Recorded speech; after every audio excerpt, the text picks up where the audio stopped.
materi, izinkan saya untuk menyampaikan latar belakang serta rumusan masalah tentang pembangunan ekonomi daerah di era otonomi.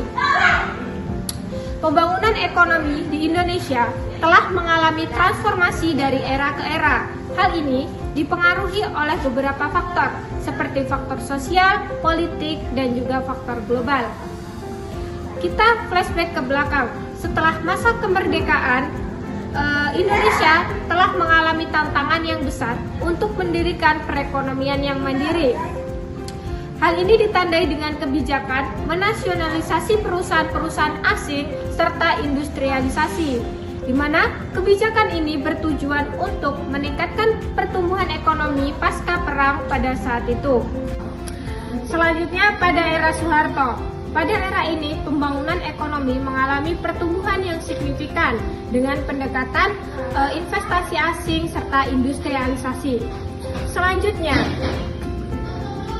kebijakan pada saat ini ditandai dengan stabilitas makroekonomi serta pembangunan infrastruktur, di mana kebijakan ini bertujuan untuk meningkatkan pertumbuhan perekonomian karena adanya krisis moneter pada tahun 1997 sampai 1998. Baik, selanjutnya adalah otonomi daerah.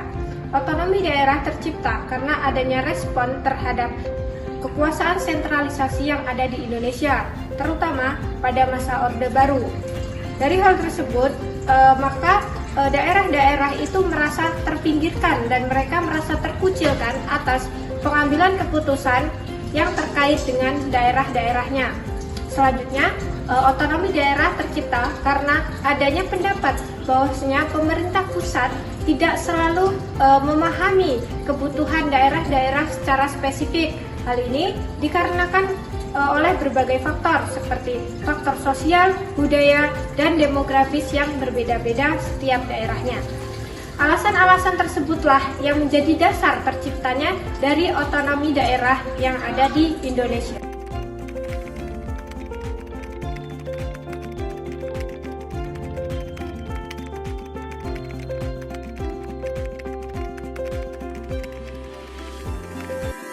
Pembahasan ekonomi daerah di era otonomi. Pembangunan ekonomi daerah adalah suatu proses yang mencakup pembentukan institusi-institusi baru, pembangunan industri-industri alternatif, perbaikan tenaga kerja yang baru untuk menciptakan produk dan jasa yang lebih baik. Dalam pembangunan ekonomi daerah ini yang menjadi faktor utama adalah terletak pada kebijakan-kebijakan pembangunan yang terletak pada kekhasan daerah yang bersangkutan. Dengan menggunakan potensi sumber daya fisik secara lokal, pertumbuhan ekonomi juga merupakan indikator penting dalam rancangan pembangunan. Otonomi daerah merupakan konsep yang memberikan kebebasan dan wewenang kepada pemerintah daerah untuk mengelola sumber daya dan kepentingan lokal sesuai dengan kebutuhan dan karakteristik daerah tersebut. Konsep ini bertujuan untuk mendorong partisipasi aktif masyarakat dalam pengambilan keputusan dan pemanfaatan sumber daya di tingkat lokal. Tujuan dari otonomi daerah ini bertujuan untuk mengembangkan segenap potensi yang ada pada daerah tersebut. Selanjutnya, otonomi daerah ini diatur dalam Undang-Undang Nomor 32 Tahun 2014 yang digantikan pada Nomor 32 Tahun 2004. Dampak dari otonomi daerah terhadap pembangunan ekonomi daerah secara umum, otonomi daerah memiliki dua dampak, yaitu dampak positif dan dampak negatif. Dampak positifnya ada 4. Yang pertama, peningkatan efisiensi pemerintah. Dengan otonomi, pemerintah daerah memiliki kewenangan untuk mengelola sumber daya dan kebijakan yang sesuai dengan kebutuhan lokal. Hal ini memungkinkan pengambilan keputusan yang lebih cepat dan tepat sasaran, mengurangi birokrasi yang berbelit, serta meningkatkan efisiensi dalam pelaksanaan program pembangunan ekonomi. Yang kedua yaitu pemberdayaan ekonomi lokal. Otonomi memungkinkan daerah untuk mengembangkan potensi ekonomi lokal, seperti sektor pertanian, industri, pariwisata, dan UMKM.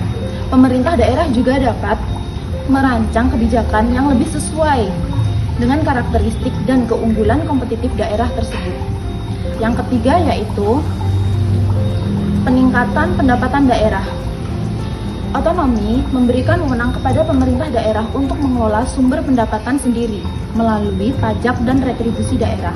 Dengan demikian, daerah memiliki anggaran yang lebih besar untuk membiayai pembangunan infrastruktur, pelayanan publik, serta investasi di segala bidang yang lebih strategis yang dapat memacu pertumbuhan ekonomi.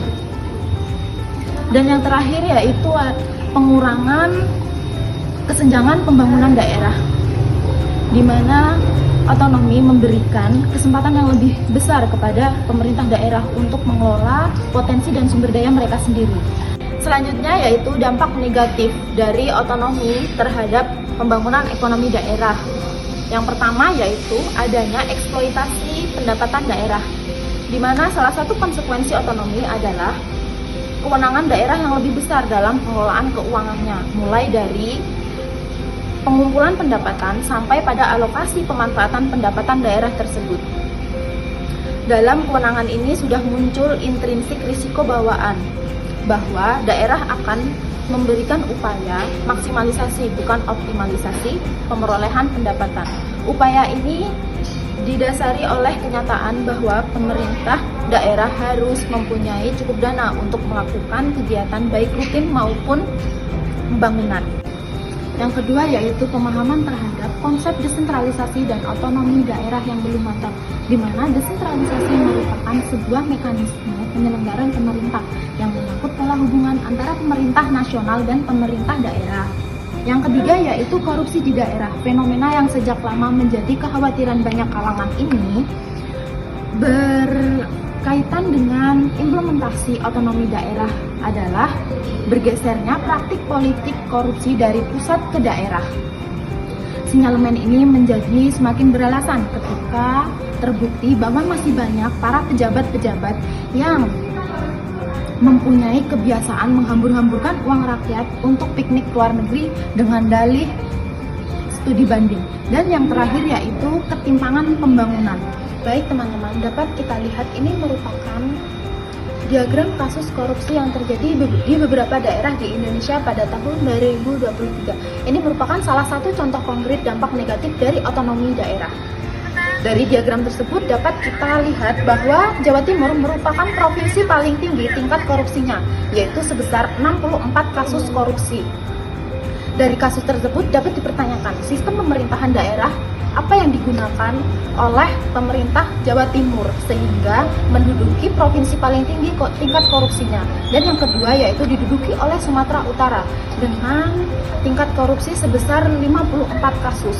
Dan yang ketiga dengan kasus paling rendah tingkat korupsinya yaitu Provinsi Sumatera Selatan sebesar 31 kasus korupsi. Hal tersebut dapat kita simpulkan bahwa dampak negatif dari otonomi daerah itu benar-benar terjadi ya teman-teman. C. Solusi dari dampak otonomi terhadap pembangunan di daerah. Yang pertama, membuat master plan agar menjadi landasan terhadap pembangunan nasional dan pemerataan pembangunan di daerah. Yang kedua, ada membatasi biaya kampanye atau biaya pemilihan umum. Korupsi yang disebabkan oleh kepala daerah. Ini terjadi akibat banyaknya anggaran yang dikeluarkan dari pemilihan umum. Hal ini menyebabkan banyaknya kepala daerah yang melakukan korupsi. Yang ketiga, melakukan pengawasan terhadap peraturan daerah agar peraturan daerah ini tidak menyimpang dari peraturan yang tertingginya. Yang keempat, melakukan peningkatan terhadap pendapatan asli daerah melalui sektor sumber daya alam dan sektor jasa atau sektor pajak. Kita mencari sektor lainnya seperti sektor pariwisata agar masyarakat dapat sejahtera. Studi kasus otonomi daerah di Indonesia sebagai salah satu contoh penyimpangan dari proses otonomi daerah atau desentralisasi adalah yaitu adanya tidak bebasan adanya kebebasan yang tidak terkendali dari pemerintah daerah dalam pemanfaatan sumber daya alam yang berupa hutan yang ada di dalam wilayah administratif Kabupaten Sulu Utara dan Kabupaten Lombok. Dari hasil penelitian terdapat berbagai kewenangan sedaerah, kabupaten, dan perbedaan interpretasi antara provinsi dan kabupaten dalam menginterpretasikan perundang-undangan yang terkait dengan otonomi daerah tersebut. Dalam berbagai kasus yang terjadi, yaitu adanya keluhan dalam masalah pengalokasian dana perimbangan yang kurang adil dan tidak tepat waktu. Dana rehabilitas hutan yang dialokasikan dari pemerintah dirasakan oleh kedua kabupaten. Hal ini masih dirasa kurang adil dan tidak seimbang oleh kedua kabupaten tersebut. Sekian, terima kasih. Nah, baik teman-teman, itu tadi pemaparan materi dari para pemateri kelompok 4. Nah, sebelum kita mengakhiri presentasi dari kelompok 4, kami ingin menampilkan satu video yang merupakan contoh dari dampak negatif adanya otonomi daerah, yaitu dinasti politik yang ada di Indonesia. Anak, kakak, adik, atau istri pejabat berkuasa yang ikut serta mencalonkan diri di pilkada tampaknya sudah biasa. Di pilkada 2018 saja tercatat dari 57 pasangan calon yang bertarung di 17 provinsi, 6 diantaranya merupakan keluarga dari incumbent. Praktik politik dinasti atau politik kekerabatan ini membuka jalan membentuk dinasti politik yang katanya rawan korupsi.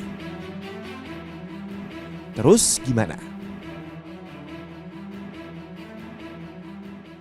Nyatanya, praktik dinasti politik ini telah berlangsung lama. Menurut catatan Kementerian Dalam Negeri dan LIPI, sejak diberlakukan otonomi daerah hingga tahun 2016, ada 65 daerah di 15 provinsi di Indonesia memiliki dinasti politik. Ada 3 cara yang umum dilakukan. Pertama, regenerasi. Satu keluarga memimpin satu daerah tanpa jeda. Kedua, model lintas kamar dengan cabang kekuasaan. Misalnya, kakak jadi bupati, adiknya jadi ketua DPRD. Ketiga, model lintas daerah, seperti di Lampung.